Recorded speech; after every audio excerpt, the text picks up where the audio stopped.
Gangsta, how I really wanted to love you. This isn't going to be a review, it's more how Gangsta disappointed me. And it's even worse when a show is good. When a show is good, when it starts off good, and it continues being good, and then it just goes straight down. Gangsta was good for about the first, I'd say, it was more than good. Gangsta is great for about 9 episodes. And then as they introduce more characters, I think in episode 10, there were about 4 storylines running at the same time. I think we didn't see the main characters, the main 2 characters. I think it was 2 episodes where they were just not in it. Like their storylines paused to make room for other storylines. This is gonna be really disorganized, but I just watched it in 6 hours. That's how good the show is. Until it's not, of course. But the point is, right? I binged Gangsta. I usually don't do this with anime, and I'm also 5 years late. I've never been let down harder by a show in a long time. I don't want to say it's poorly paced, but yes, but no. It's really weird to describe because it's not the pacing, it's what they chose to focus on. I think any anime would struggle with having 4 or so storylines running at the same time, especially with characters that aren't that fleshed out. And Gangsta manages not well. They were gonna leave it on a cliffhanger anyway, and the way they did the cliffhanger was, it blew my mind. It blew my mind the way they did the season finale or the series finale because it hasn't had a second season. But at the end of it, I was literally like, "What? Why? You can't be serious." I expected them to end it on a cliffhanger, but they didn't. I mean, they did, but it's more like they ended it on a scene, right? It's more like they got to the end of a scene and just cut it, just hard cut it, and just played the credits. And you're just sitting there like, no way. No way did that just happen. It's not that they ended it on a cliffhanger. They ended it in the middle of a scene, which I don't think I've ever seen before. Quite impressive, really. I wish they'd spent the time fleshing out the characters. It really got ridiculous. In the last 3 episodes, I think they introduced an entirely new group, and we don't know these people. We don't know these people, and these people are just killing fools left and right. And we're just, I was literally like, who are these people? Why should I care about what's going on screen right now? Who are these people? Who are these people that they're killing? They're just mass murdering a bunch of plain-faced anime folk. And it's like, who are these? What? Why did they suddenly jump into the series just to murder a bunch of people that we also don't know? I might talk about what's great with Gangsta, but I just really wanted to. I watched the last 3 episodes, and the ending left me, like, baffled. I knew it only had 12 episodes, but I still checked to see if there were any more episodes. That's how baffling the finale is. I knew it had 12 episodes when I went into it, and my brain was still like, surely I missed something. Surely I missed something. So what really killed it for me, what really killed Gangsta for me, was Doug's death. The thing is, one of these new characters, right? One of these new characters that were introduced in the same episode killed this powerful A-ranked character. And I could not believe that happened. So what happened was Doug, our boy Doug, right? I'm not gonna get into it, but our boy Doug was walking down the street, and this brand new group starts killing the people he's with. But okay, they're no names. That's fine. And so far in the series, we've seen it go up to S. So after A, it's S. Below A, it's B, C, and D. What happened was, Doug is he really likes parkour. He really likes jumping off of buildings, jumping on top of buildings. He's a really acrobatic guy. He's really fast. He's known for being really fast. So what happens is, the people he's with, the fodder, they tell him to run away, and he does, which, interesting. He runs away, and I don't even know his name. I think it starts with a C. It's like Crank or something. The fact that I don't know his name. So our boy Doug, yeah, he's running. On foot, by the way, which interested me. Like I said, he's this really fast guy. He likes to fight by jumping off of buildings, being really acrobatic. He's been shown to be at least faster than the main character because he's ducked underneath his sword strike. But that's the good episode. So Doug is running away on foot, by the way. I'd like to mention that again. I think I blacked out, but he gets cut across the chest because this new guy, who we didn't even have a name for him at this point, I don't think, he cuts him across the chest with double blades. Cool. And you're sitting there like, okay, Like we don't know these people. We don't know their capabilities. We haven't been introduced to their capabilities. And I understand kind of that was done to show that they're super powerful, but I think, to me at least, what happened to Doug just makes him look super weak. He didn't fight back. He didn't get a chance to fight back. He just gets scissored across the chest one time, blood spurts, and the whole time I was like, okay, so there's gonna be a fight, but no, the dude leaves. Why didn't the guy finish Doug off? Look, I don't like the way Doug went out, but the guy just vanishes. He just moves on with his life, I guess, even though Doug is still running at this point. So Doug continues to run. I think he falls and then gets back up and keeps running. But this acrobatic man, this guy known for his speed, was outspeeded. It was a really weird thing. I went on Reddit. It was so weird to me. And people were like, oh no, it's so sad he died. And I'm like, what? So the whole time that Doug was running away, I was like, there's no way. He has to be faking. He has to be faking this injury. He has to be pretending or something. It was so bad. It just really made him look weak. These characters, these no-name characters that appeared maybe the episode before. No, I said that guy appeared that episode. There were some that appeared the episode before, you know, foreshadowing, but I'm pretty sure that guy appeared in that episode and then also killed Doug in the episode he was introduced in, which is interesting. So Doug, my parkour boy Doug, right? He stumbles upon another character, Galahad, who I don't think had enough screen time for this at all, honestly. And then he collapses in his arms, gurgles a bit. He doesn't have any final words. He just makes noises in his arms, and then he dies. Okay. I really feel like they could have just had... Doug he didn't fight is the thing. He didn't use any of his abilities. He just ran on foot, even though we've seen him to be very agile and very fast is the thing. And he just decides not to. He just decides, no parkour today, friends. It was really strange. It was really weird. That killed all momentum of the series for me in that moment watching that happen. Because I was like, Doug, you're not serious, right? This isn't serious. You're pretending. He got slashed across the chest. Didn't even look like a deep wound. And then he dies. And I'm like, oh, this is serious. There's no way he died. They're pretending or something. No, he dies. He dies in that man's arms, in Galahad's arms. And I was just sitting there like, what? Like, there's no way this just happened. Honestly, I was like, Doug went out. He went out like fodder, was what I'm saying. That really killed it for me. Even if this was done to show this guy's super strong, I really wish Doug had used any of his abilities. Any of his abilities that we've seen in the past. Or maybe they'd established this guy more. But for Doug, I wish he'd tried to fight. Maybe he catches Doug mid-parkour maneuver with his blades. And that's how he gets cut. I just needed to talk about it.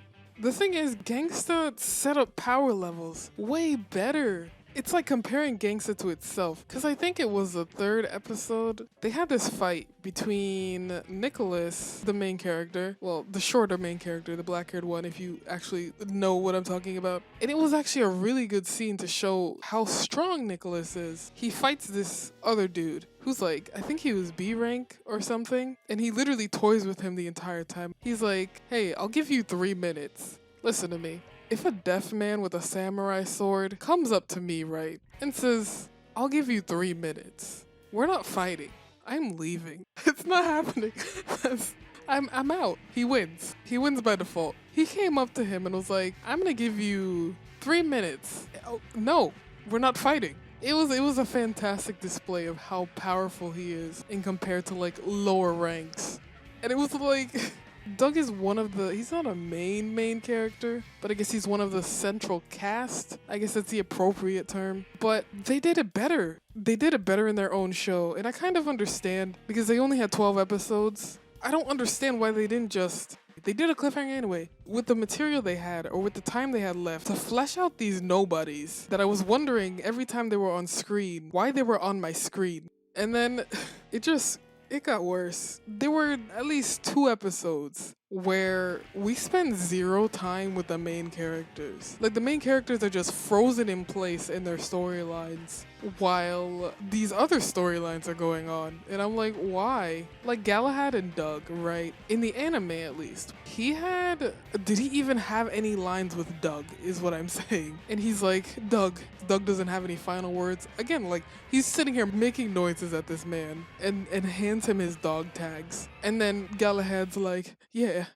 we might be joining you soon. And I'm like, who are you to each other? Reddit's what told me their relationship. What does that say?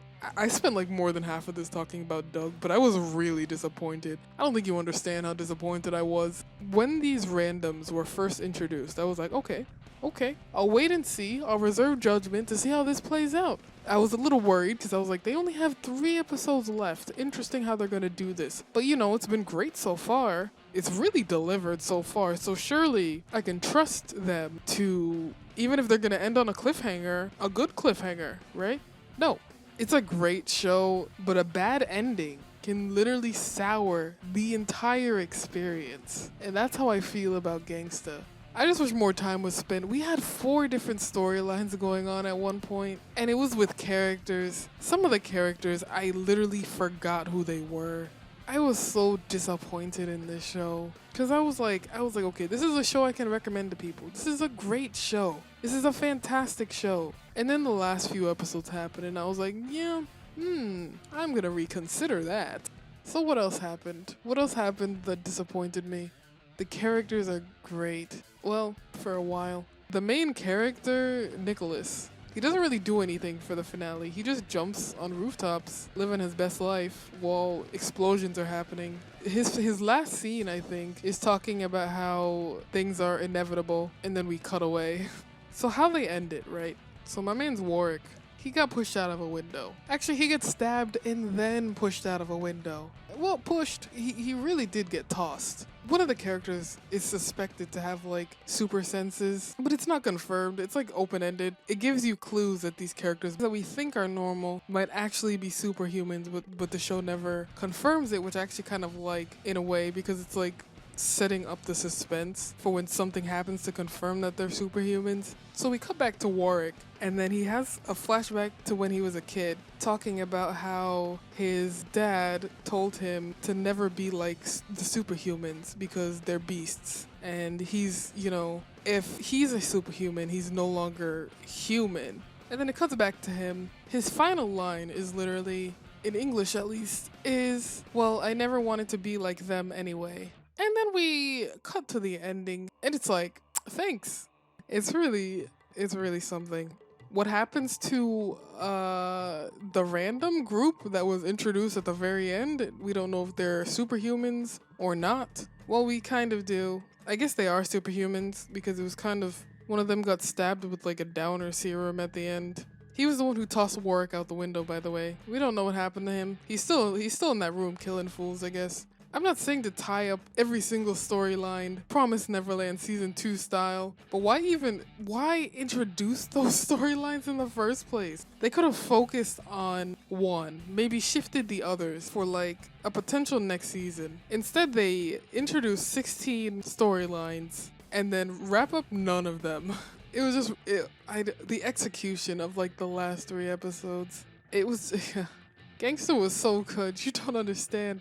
I think I kind of want to talk about the good parts too because I've just been ranting this whole time. I like the story. I like the slow trickle of the backstories of how Nicholas and Warwick are friends, kind of. It's very complicated, the relationship. And we get trickles of who they are and how that led to who they are in the present. And I really liked that. I really liked that they didn't have just an episode of flashbacks. They intertwined it into the narrative in a way that was great. I really like the character progression, I guess, the character development, because there was a lot. There's a character, like a fish out of water character, who, you know, what authors do, they get a character that doesn't know anything about the area or the town or the people, so that it's an easy way to introduce the reader or watcher or whoever to, you know, the world, because they have to learn about it, and so we're learning about it at the same time. So I really liked her character, actually. I liked what they did with her.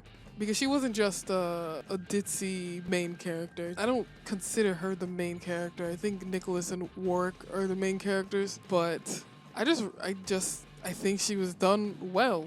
It doesn't hold back. It doesn't hold back, and that's sometimes good because the first episode really it doesn't ease you into the world. Everything that happens in Gangsta is really in your face, and it's like no cushions, no protective gear. It's just if you don't like extreme violence and extreme sexual content, the first episode has both. That's not necessarily a bad thing. It's just I can see how some people wouldn't. That's not positive. Hold on. I also like the story it's telling, if that makes sense. I don't know. I just wanted to rant. Now I'm done ranting and I'm just trying to damage control. Oh yeah, there was another storyline about a brother-sister pair.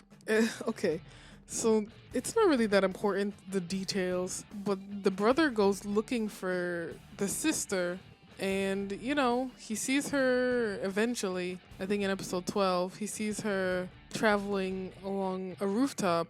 And that's it. They spend like 3 episodes looking for her, by the way. And when they find her, nope, we're done with that storyline. Okay. What other storylines are there? Because there are more. This girl gets kidnapped, and she's like the love interest of one of the gangsters. And I like Constance, but her story, why? It's just too much. I do like Constance. I liked Constance's character. She's probably still alive, so I like present tense Constance's character. But why? Did we need more tragedy on top of the tragedy is what I'm saying. There's this storyline where the sister in the brother-sister pair has been killing superhumans. We don't know why or who hired her or why. We don't know anything. There are 0 answers, only questions. Oh yeah, and there's this other storyline, I almost forgot about it, where the boss of one of the mafia groups, he gets taken somewhere, held at gunpoint, I guess. It was really weird because they basically live in a mansion and the traitor in their group pulled a gun on him in his office, and then the anime decides, you know, we're not gonna focus on that for about 2 episodes. And then when we come back, Warwick barges into the office with this other dude, and the office is empty. And all I could think during that was the mansion is full of people. So how did they get out? The window's on like the 3rd floor, and he gets tossed out of it. How did they get past the family, to say? How did they get past all these people in the mansion with the boss? Couldn't you just call for help? Did the boss just walk out with him and not say anything to any of them? It's like, I'm gonna go for a stroll. And also that's not true because they thought the boss was still there. So did the boss learn teleportation is what I'm saying. They made us wait 2 episodes just for the boss's room to be empty. And I'm like, how my brain was melting. How did they get out of here? Because everyone was like, the boss is still here. No one knew the boss left. And somehow they teleported to a new location, which that's fine, I guess. That might as well happen. What else happened? Yeah, the storyline with the little girl who could sense Warwick. I mean, she sensed him being tossed out of a window and knew something happened to him. Only question, sorry. We're not taking answers today. It's just, why did they decide to cram 47 storylines in 3 episodes? They could have literally focused on one of these storylines. Any of the storylines I mentioned, just one of them, and made that 3 episodes. The way they did it is we're in the middle of a storyline and then it pauses for 2 episodes to focus on another storyline, which is real engaging watching it. Gangsta just had so much potential. Oh yeah, there was a scene that I completely forgot about, even though it was in the last episode, where there's basically this superhuman coming towards the family, quote unquote, and they're trying to close the door before he gets there. And so he gets there before they close the door completely. Then they stare at him as he forces open the door. They stare at him through the gap, which, interesting. You all have guns. And they just stare at him as he opens the door and throws it open. And, you know, you can stick a gun barrel through the gap of a door. Oh, whatever. Just go watch Akudama Drive. I'm just disappointed.